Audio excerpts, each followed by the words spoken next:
Como vimos, vamos conociendo nuestra historia nacional, así a grandes pinceladas. Ahora, desde este momento, vamos a empezar a tocar nuestra historia, Guanacatlán. Y lo vamos a llevar por temas para irlo desglosando mejor, poderlo comprender, palabrear, disfrutar. Entonces, este tema lo podemos denominar datos generales.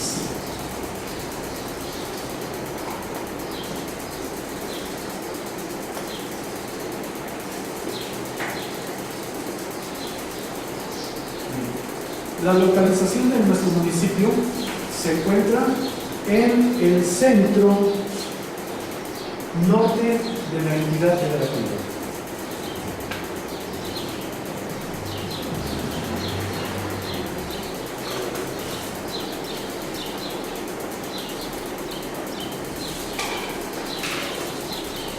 La cabecera municipal de Guanacatlán, con relación a la cabecera del estado, Guadalajara, dista 30 kilómetros. Promedio.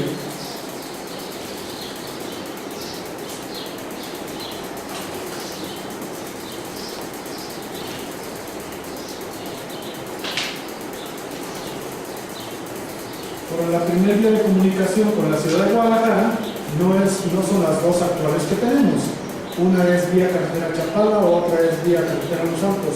Antes era por arroyo del medio, de ahí de plaza a plaza de Armas son 28 kilómetros. Estaba la cascada, sí, entonces es ahí por, ¿cómo te puedo decir? Catepoco, Santa Paula, eso. Luego llegaban a Tonalá, que se llama Tonalá, significa lugar por donde sale el sol, por el oriente. Entonces, ahí está. Bueno, el otro punto tenemos que es la conformación geológica, cómo está estructurado nuestro terreno. Está compuesto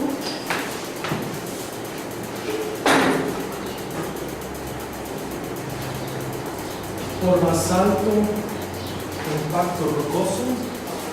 Perdón, la primera palabra. Basalto compacto rocoso de la época cuaternaria.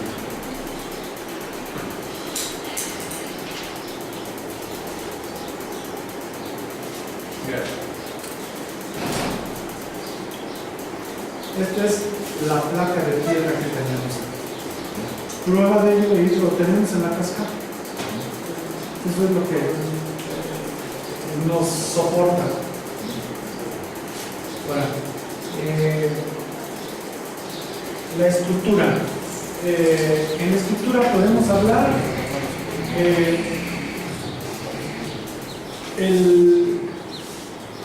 estamos a 1552 metros sobre el nivel del mar.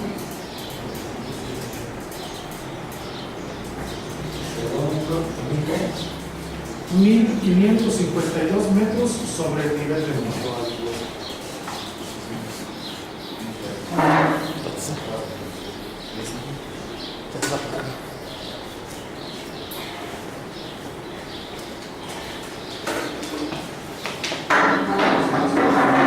Las dos cumbres más pronunciadas que tenemos aquí en el municipio son el Cerro del Papantonio, que ya sobre el nivel del mar, nada más le sumaríamos la cantidad y sabríamos la altura, son 1950 metros, y el Cerro del Molino, 2000 metros. ¿Y qué, perdón? 1950 metros. ¿Y el molino cuánto, perdón? 2000.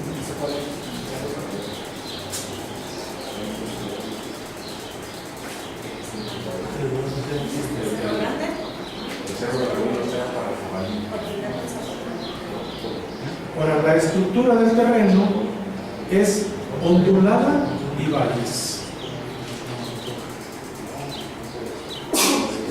Salud. Ondulada y valles.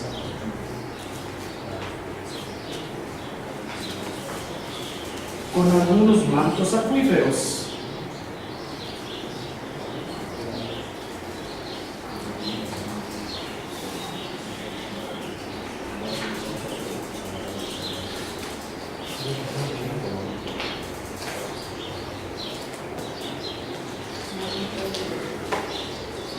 Ahora,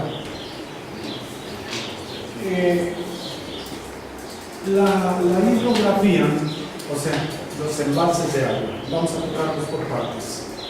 Los embalses de agua, aquí en nuestro municipio, tenemos dos canales de riego que se hicieron durante la época del Porfiriato. Aquí estoy hablando 1876 a 1911.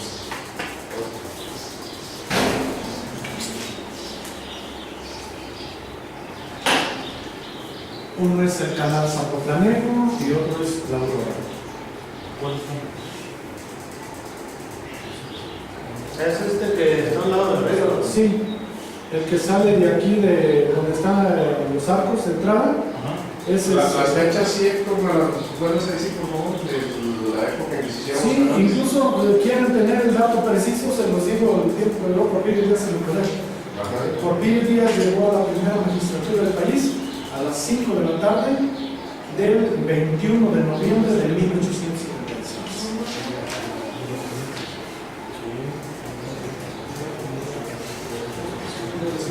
¿Cuáles son los dos nombres? Perdón, el nombre de los dos canales. El canal Zapotlanejo y canal La Aurora. Digo, el periodo que se construyó fue, ¿qué año? ¿A 1911? ¿Te refieres al Porfiriato? Sí. A los canales, la construcción. No, se hicieron durante ese lapso. Y el Porfiriato inició a las 5 de la tarde del 21 de noviembre de 1876.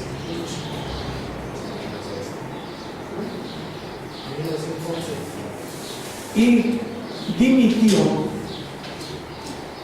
a las 11 horas del 25 de mayo de 1911.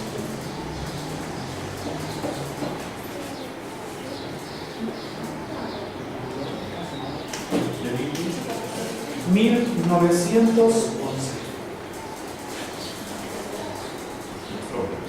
Solo como comentario para todos, esta sesión se está siendo grabada, todos los videos se van a subir y se les va a entregar un libro que es el que escribió el maestro a todos ustedes, solamente para que tomen nota de lo que para que no estén empezando todo.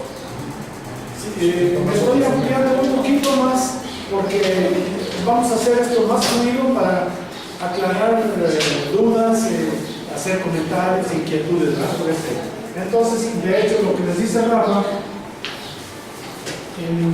esto es lo que yo llevo ya capturado de que mucha gente me ha ayudado a hacer este documento. Aquí tengo ya alrededor de 50 temas. Este es uno del que estamos hablando ahorita, ¿verdad?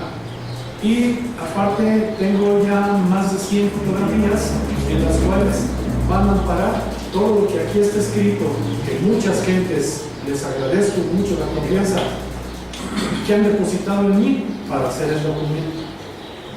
Pero en cuanto lo termine, que yo espero que lo termine en unos 4 o 5 meses, entregarles a cada quien un documento de eso. Héctor, entonces la presa Corona también se hizo en los tiempos que se hizo el canal.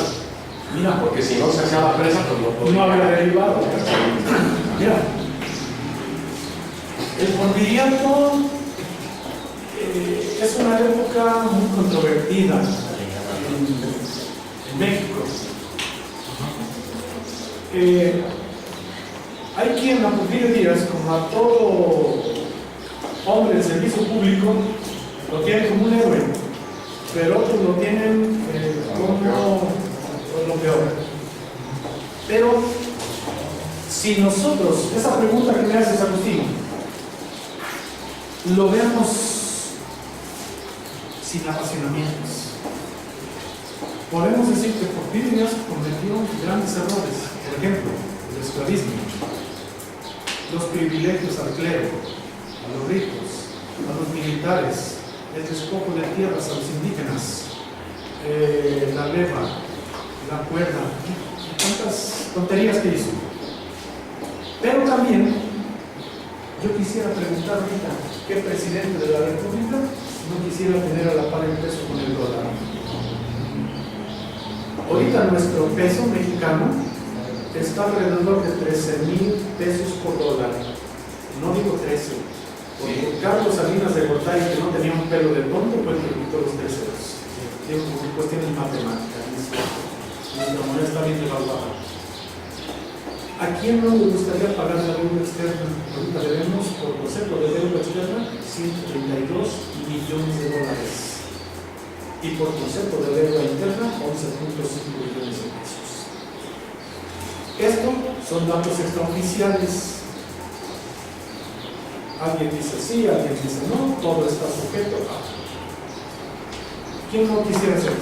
Él mandó edificar el Ángel de la Independencia, el Palacio de las Bellas Artes, fundó la región siderúrgica de Monterrey, Nuevo León, la comarca lagunera de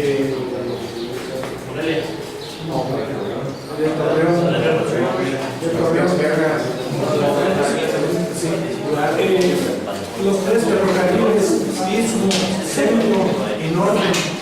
Claro que con ayuda de extranjeros, pero ¿qué se está haciendo ahorita con las mafias? Entonces, ahí estamos bien. Por eso, si ustedes me preguntan, yo les doy mi opinión, ¿ya?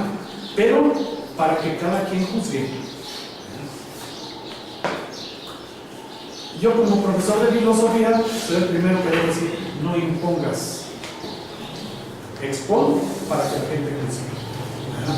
Entonces, ahora, hago la aclaración. En ese tiempo, Porfirio Díaz, solo 4 años no fue presidente de la República, pero le cedió el poder a su compadre Manuel González González de 1980 a 1984, perdón. Le digo, compadre, déjame descansar tantito.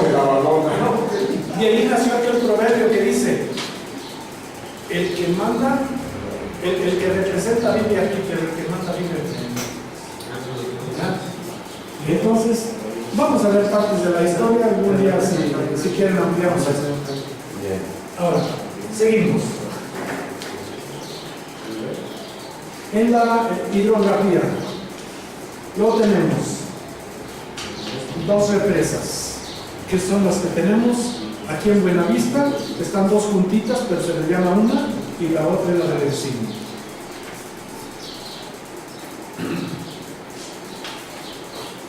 También tenemos 13 arroyos.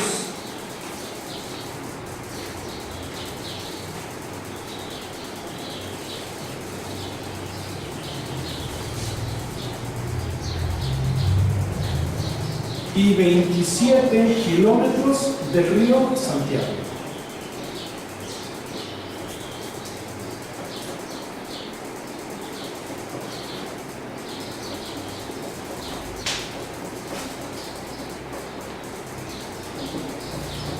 Luego vamos a hablar que somos el segundo río más contaminado del país y la segunda región más contaminada del país, pero en su momento lo hablamos. Entonces, una etiqueta muy famosa, pero muy mala. Desgraciadamente, lo que fue un mundo ahora es un peligro. Ahora,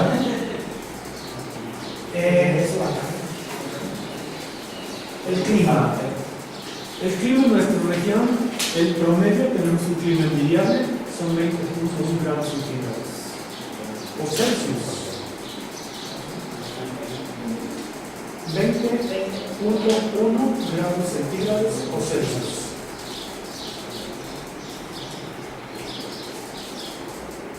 La temperatura más elevada que hemos tenido, la promedio de temperaturas altas, son 38 grados centígrados. ¿En cuántos años? Te estoy hablando de los últimos 50 años. ¿Cuánto más alta? 38 grados. La más baja, 2 grados. Cuando nevó, a lo que dijo. No, son tiempos excepcionales. Esa pregunta que me haces de la nevada, también para que tengan esa información, aquí en Conacatlán nevó, empezó a nevar a las 8 horas con 13 minutos de 1997. A las 8:13. A las 8 horas con 13 minutos del 13 de diciembre de 1997.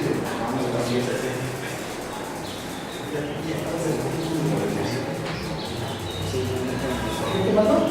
1997. Y tardó, el lapso que tardó de una nevada a otra aquí en Conacatlán, 117 años.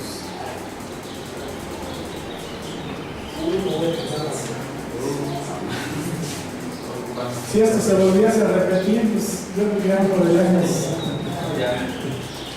Entonces, ahora, ¿qué nos da este clima envidiable? Aquí tenemos que cuidar mucho nuestros recursos naturales. Tenemos reguladores térmicos naturales muy valiosos, hay que cuidarlos. Y en nosotros está revertir este mal que estamos haciendo. Por ejemplo, nuestros bosques. Llegamos a tener, creo que, por ejemplo, hay la razón, no sé si 2.000 o 3.500 hectáreas de bosques. ¿Perdón? No sé si 2.000 o 3.000, aquí tengo el dato. 3.500 hectáreas de bosques.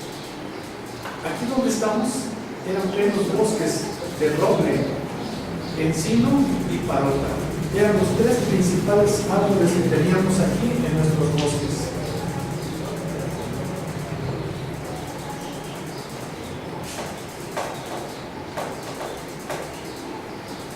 Nosotros Ya no quedan parotas, las que unas nos quedan cortadas.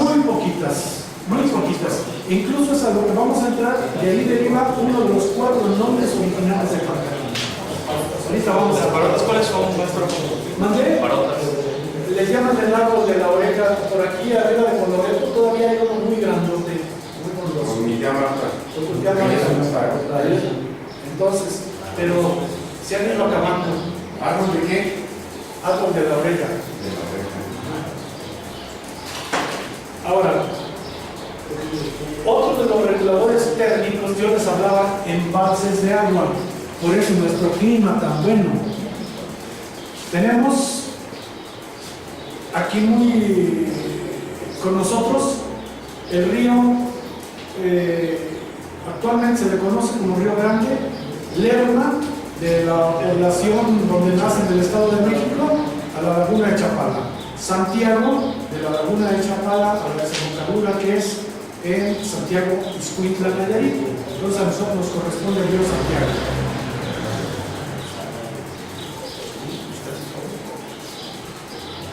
¿Qué más tenemos muy cerca? 2 lagunas, que es la de Caquititlán y la de Chapala.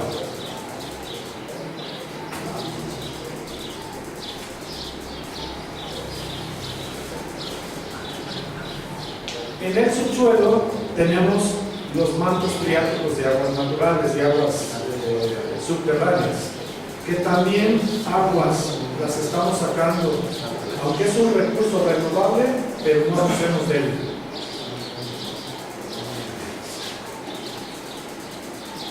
Porque si nosotros sacamos el agua del subsuelo, contaminamos la que tenemos sobre la superficie, talamos nuestros bosques, provocamos incendios forestales, pues al rato vamos a estar en una zona desértica, ¿verdad? Al rato vamos a estar como en Libia, a 62 grados centígrados, ¿verdad? Entonces,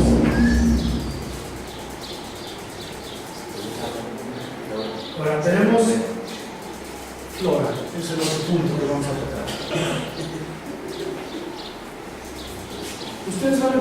más información, yo les estoy dando solo pinceladas, ¿eh? Ya tenemos en los bosques, ya hablamos los principales árboles: roble, encino y parota. Que la parota se nos ha estado yendo como el agua por las manos. Ahora, en el valle tenemos el mezquite, el guamúchil, el fresno,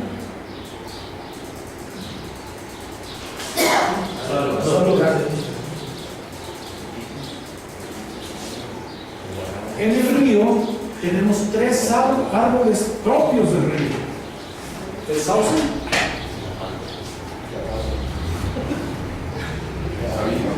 el sabino y el álamo blanco.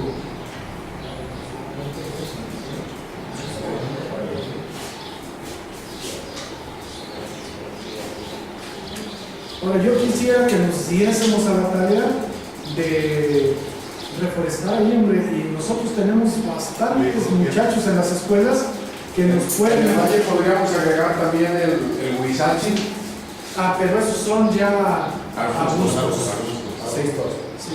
Y podemos reforestar esto y pedir a los muchachos que adopten un árbol. Entonces, si hacemos esto, por ejemplo, en la ribera del río, el sauce nace por acuerdo. El sabino y el álamo blanco, no sé cuál sea la forma, pero si nosotros los plantamos y los cuidamos, al rato tenemos todos los lugares esparcidos que teníamos aquí, tan frondosos esos árboles que nos disfrutamos mucho. Ahora, en las barrancas, el aguacate, el mango y el guayabo.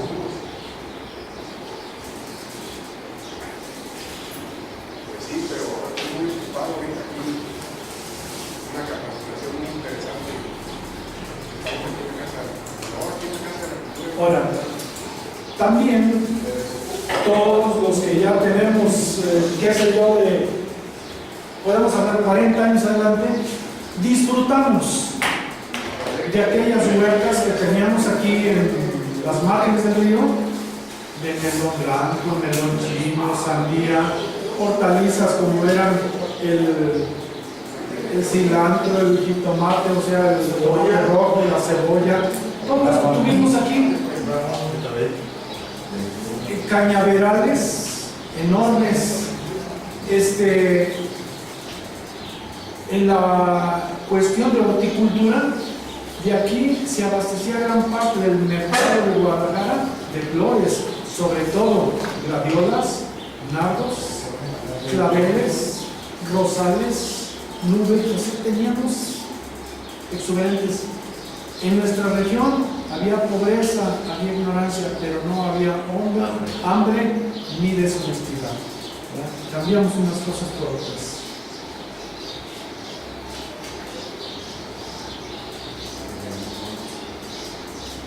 Ahora pasamos a la fauna.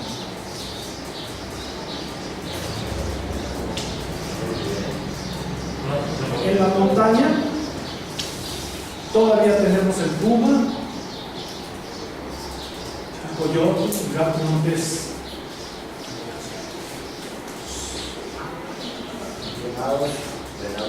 el venado, perdón. Desafortunadamente ya hay extintos el jaguar y lo que identificó una región al sur del municipio, que es el jabalí. Había grandes manadas de cerdos, puercos, jabalíes y se acabaron. Entonces, cuidemos lo que nos queda. Ahora, en la parte llana tenemos, por ejemplo, los conejos, las ardillas, las zarigüeyas o tlacuaches, como los conocemos aquí, zorrillos y mofetas.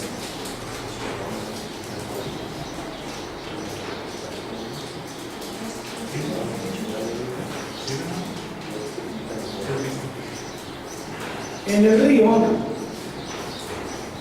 la fauna que proliferaba eran los tejones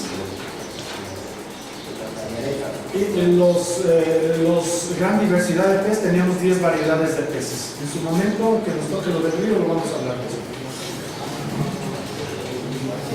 Extintos ya las nutrias. Por eso les digo, los que tenemos de 40 años en delante, todavía conocimos todos esos animales ahí en el río. En cuanto a aves, ¿dónde? Dicen que había manatíes. Yo nunca lo, eso sí nunca lo vi. El sentido de las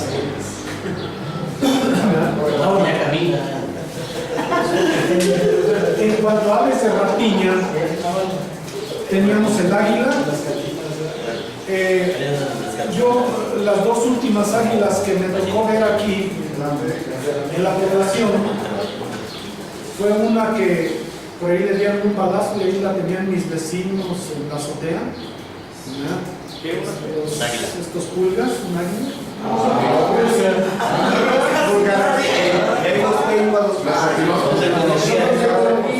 Y Estela Cervantes tenía otra, pero ella, aunque la tenía en una jaula, sí de vez en cuando salía el águila y se paraba ahí en el pino que no sé si todavía lo tenga ahí en su casa. Ella tenía un águila. Ahorita todavía en estos días, allí en la torre, si se han fijado, está una pareja, habitando una pareja de halcones y unas lechuzas. Lechuzas sí. De hecho, en la ex hacienda, sí me callaron. No, así es la lechuza. Sí, nos tocó ver una se iba con nosotros, ¿verdad? Entonces, también aves nocturnas como estas las lechuzas, que son de rapiña. Ahora, en el río era una gran diversidad de patos, garzas, gallaretas. Lo que yo ya volví a ver en estos días son gaviotas. Y patos. Los patos sí, desde luego, pero hay quien asegura que ya también hay pelícanos en el río. Los pelícanos no, ¿sí hay? Ya no se identifica nadie. Entonces,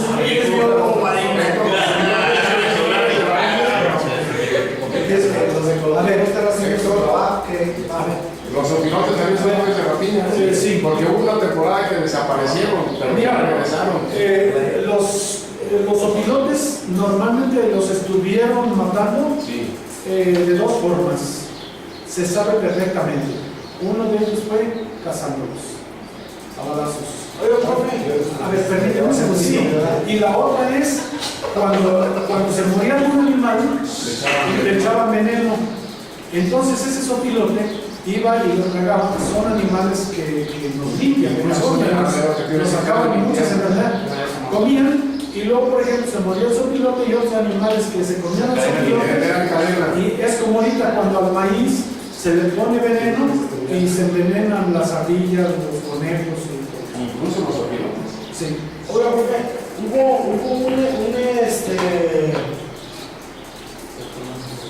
un periodo en el cual el gobierno, no sé si estatal o federal, se dio a la tarea de traer unas aves de la India, no sé de dónde exactamente, que se supone que se comían las garrapatas de los animales, pero fue como un programa federal, ¿no?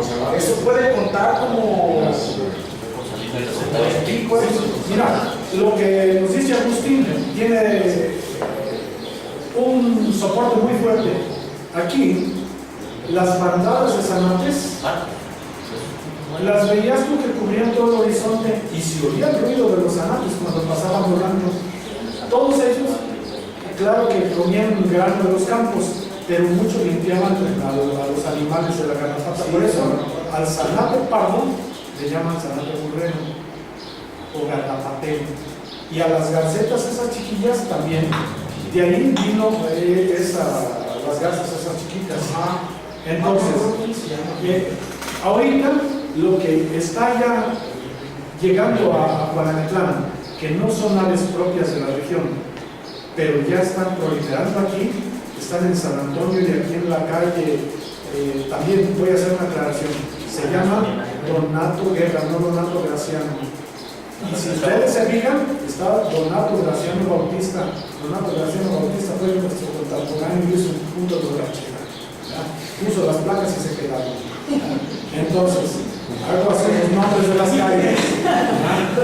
Entonces, sí. A veces él se echaba unos vinilos y mandó a hacer sus